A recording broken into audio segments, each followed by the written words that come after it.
You know, Mr. Speaker, coincidental to the message or the speech that I'm about to give, I am reminded, as so many of you are, to September 11th.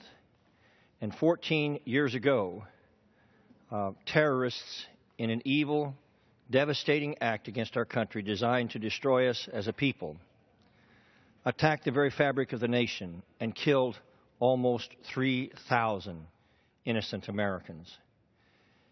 And I pray for their families. I pray for those who love those people and still feel the loss within their souls today. But, Mr. Speaker, I also believe that one of the best ways we can honor the people who lost their lives that infamous day is to remember that the price of freedom has always been eternal vigilance. And we still face a world where jihad has designs on destroying this, the greatest and freest republic in the history of the world. And in the name of those we've lost, in the name of those generations still to come, God help us to be vigilant people as Americans. Mr. Speaker, the blood, sacrifice, and noble principles of millions of gallant souls across America's history have made this nation a unipolar superpower of the entire world. Our international policies now significantly impact the peace and security of the entire human family.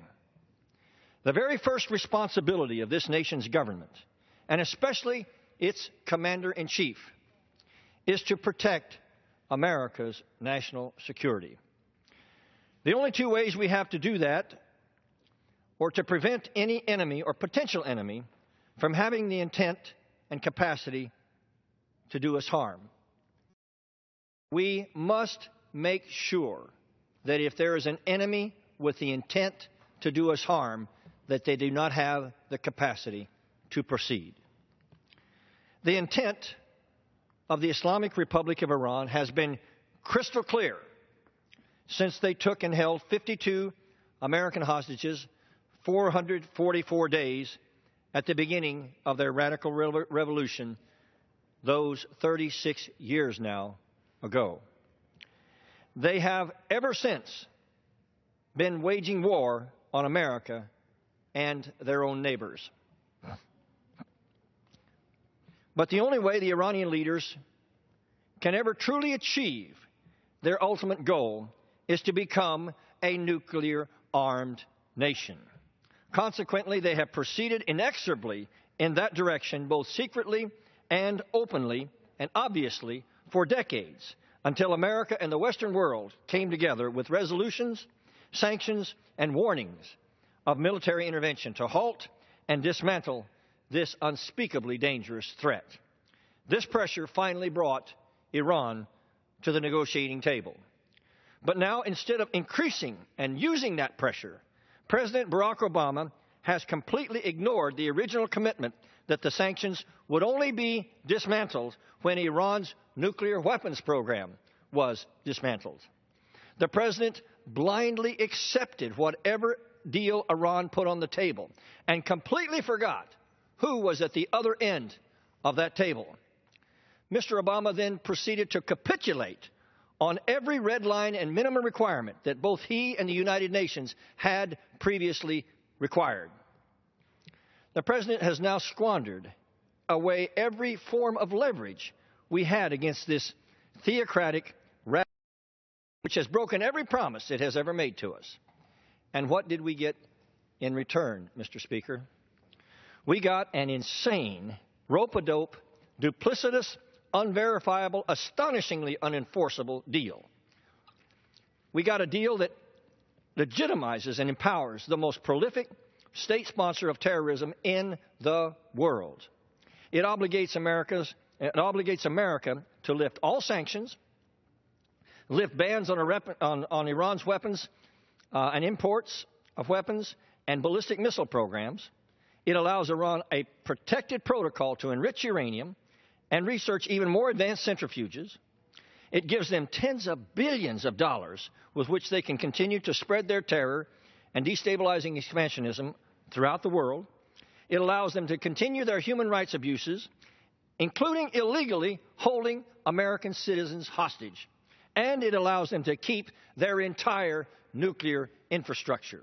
All the while, the supreme leader and ultimate authority in Iran is publicly reaffirming his hatred toward the United States and publicly leading throngs of his supporters in shouting, "Death to America and death to Israel." Unbelievable. Mr. Speaker, Bill Clinton made a far better deal than that. And the result was that the police state of North Korea proceeded to develop nuclear weapons only a few years later, and some of our most loyal allies live under that nuclear threat to this day. And now this deal will place America and our vital ally Israel under that same nuclear threat tomorrow.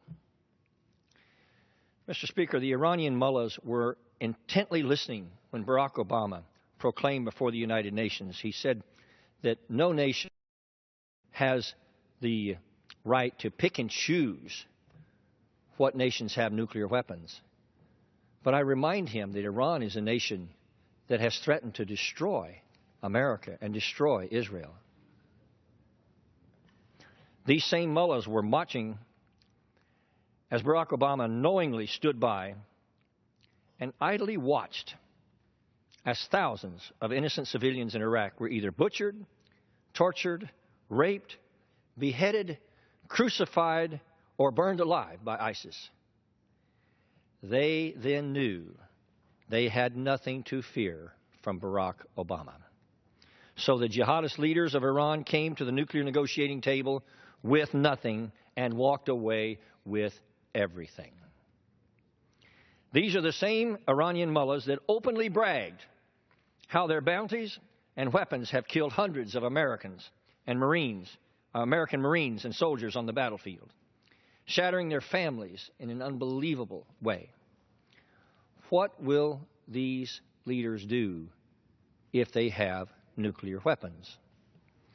Inexplicably, instead of making sure they never get a nuclear weapon, Barack Obama's politically motivated peace in our time capitulation empowers the most dangerous sponsor of terrorism on this earth and places them on the path to obtain an entire nuclear arsenal. Mr. Speaker, unless this Congress or the next president is able to stop this madness, Barack Obama will be on trajectory to be remembered as the father of the Iranian atomic bomb and the one who ultimately nuclearized the entire Middle East. And our children will start down a path that leads through the shadow of nuclear terrorism. And whatever the cost there might have been to prevent Iran from gaining nuclear weapons will pale in comparison to the cost of dealing with a nuclear-armed Iran. We must not let that happen, Mr. Speaker. Astonishingly, Democrat senators are now arrogantly filibustering any attempt for the Senate to reject this inexpressibly dangerous deal. It is time for the majority leader of the Senate to use the nuclear option in the Senate rules to bring this inexpressibly dangerous nuclear deal with Iran to the Senate floor and vote on and reject it as the treaty that it actually embodies under the Constitution of the United States. If Republicans do not use the nuclear option in our rules, Iran may someday use their nuclear option against our nation. It's September 11th, Mr. Speaker. God help us to remember, and for the sake of our children and future generations, God help this Congress to reject this treacherous deal, and God help us all to focus on the unspeakable importance of the coming elections in America. And with that,